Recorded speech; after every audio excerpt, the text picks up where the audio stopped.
ನಮ್ಮದು ಸಾತ್ವಿಕವಾದಂಥ ಮಾರ್ಗ. ಸತ್ಯಾಗ್ರಹ ಅನ್ನೋದು ಯುದ್ಧ ಮಾಡ್ದಂಗಲ್ಲ, ಭಾಳ ಅಹಿಂಸಾ ರೀತಿಯಲ್ಲಿ ನಮ್ಮ ಪ್ರತಿಭಟನೆ ಪ್ರತಿರೋಧಗಳು ಎದುರಾಗಬೇಕು. ಆ ಮುಖಾಂತರ ಸರ್ಕಾರದ ಇಂದ್ರಿಯಗಳೇನು ಡ್ಯಾಮೇಜ್ ಆಗಿದ್ದಾವೋ ಸೊ ಅದನ್ನು ಶುದ್ಧಪಡಿಸಿ, ಈ ಥರ ಇದೆ, ಅನ್ಯಾಯ ಆಗ್ತಿದೆ ಈ ಜಿಲ್ಲೆಯಲ್ಲಿ, ಕಳೆದ 13 ವರ್ಷಗಳಿಂದ ಆನೆ ದಾಳಿಗೆ ಬಲಿಯಾಗಿರ್ತಕ್ಕಂಥ ರೈತರ ಬದುಕು ಸರ್ವನಾಶ ಆಗ್ತಿದೆ. ಆ ಕಾರಣಕ್ಕೆ ಇದನ್ನು ನಾವು ಒತ್ತಾಯ ಮಾಡಿ ಕಳೆದ 6-7 ವರ್ಷಗಳಿಂದ ಪ್ರತಿಭಟನೆ ಮಾಡ್ತಾ ಬಂದಿದ್ದೀವಿ, ಎಚ್ಚರಿಸ್ತಾ ಇದ್ದೀವಿ. ಆದರೂ ಕೂಡ ಇಲಾಖೆಯ ಧೋರಣೆ ಸರಿ ಇಲ್ಲ, ಕರ್ತವ್ಯ ಲೋಪದ ಕಾರಣ ಇದೆ. ಆನೆಪಡೆ ಮುಖ್ಯಸ್ಥರ ಉದಾಸೀನ ಅಥವಾ ಸೀರಿಯಸ್ನೆಸ್ ಇಲ್ಲದೆ ಇರೋದ್ರಿಂದ ಇವತ್ತು ಈ ಜಿಲ್ಲೆಯಲ್ಲಿ ಆನೆಗಳು ದಾಂಗುಡಿ ಇಡ್ತಿದ್ದಾವೆ. ನೋವಿನ ಕಾರಣಕ್ಕೆ ಆಗಿರೋ ನಷ್ಟದ ಕಾರಣಕ್ಕಾಗಿ ನಮ್ಮ ರೈತರಿಗೆ ಸಿಟ್ಟದೆ, ಕೋಪ ಬಂದದೆ, ಆ ಹಿನ್ನೆಲೆಯಲ್ಲಿ ಆಕ್ರೋಶವನ್ನು ವ್ಯಕ್ತಪಡಿಸ್ತಿದ್ದಾರೆ. ಆದಾಗ್ಯೂ ನಾವು ಶಾಂತಿಯುತ ಮಾರ್ಗದಲ್ಲಿ ನಮ್ಮ ಪ್ರತಿಭಟನೆಯನ್ನು ಹಮ್ಮಿಕೊಂಡಿದ್ದೇವೆ. ಇದು 4ನೇ ಸಿಟ್ಟಿಂಗ್ಸ್. ಇದು ಹಿರಿಯ ಅಧಿಕಾರಿಗಳು ಬರ್ತಿದ್ದಾರೆ ಅಂತಿದ್ದಾರೆ, ಕಾಯ್ತಿದ್ದೀವಿ. ಅಷ್ಟೇ ಅಲ್ಲ, ಈ ಜಿಲ್ಲೆಯ ಜನಪ್ರತಿನಿಧಿಗಳು ಹಾಗೆಯೇ ಡೆಪ್ಟಿ CM ಏನಿದ್ರು ಅವ್ರಿಗೆಲ್ಲ ಕೂಡ ಗಮನಕ್ಕೆ ತಂದಿದ್ದೀವಿ.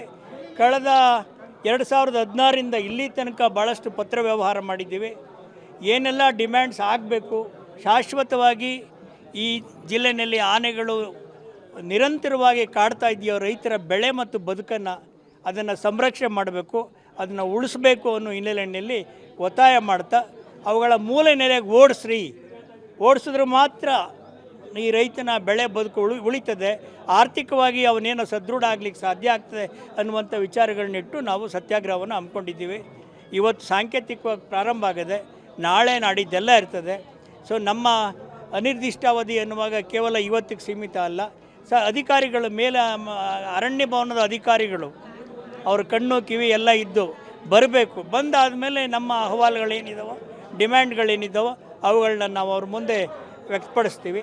ಅದಕ್ಕೆ ಪೂರಕವಾಗಿ ಸ್ಪಂದಿಸದ್ದೇ ಆದರೆ ನಾವು ಯೋಚನೆ ಮಾಡ್ತೀವಿ, ತೀರ್ಮಾನ ಮಾಡ್ತೀವಿ. ಇಲ್ಲ ಅಂದರೆ ಬೇರೆ ದಾರಿ ಇದ್ದಾವೆ, ನಮಗೂ ಬೇರೆ ಮಾರ್ಗಗಳಿದ್ದಾವೆ. ಹೇಗೆ ಅಧಿಕಾರಿಗಳನ್ನ ಮಣಿಸಬೇಕು, ಆನೆಗಳನ್ನ ಈ ಜಿಲ್ಲೆಯಿಂದ ತಾರ್ಕಿಕ ಅಂತ್ಯ ಕಾಣಲಿಕ್ಕೆ ಏನೇನೆಲ್ಲ ಮಾಡ್ಬೋದು ಆ ಎಲ್ಲ ಆಯುಧಗಳನ್ನ ಇಟ್ಕೊಂಡೇ ಬಂದಿದ್ದೀವಿ.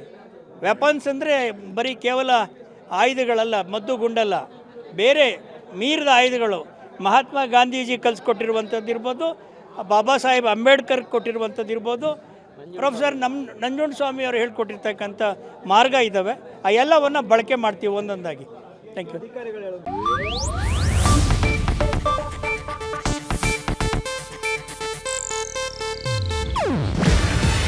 ಇದು ಏಷ್ಯಾನೆಟ್ ನ್ಯೂಸ್ ನೆಟ್ವರ್ಕ್ ಪ್ರಸ್ತುತಿ.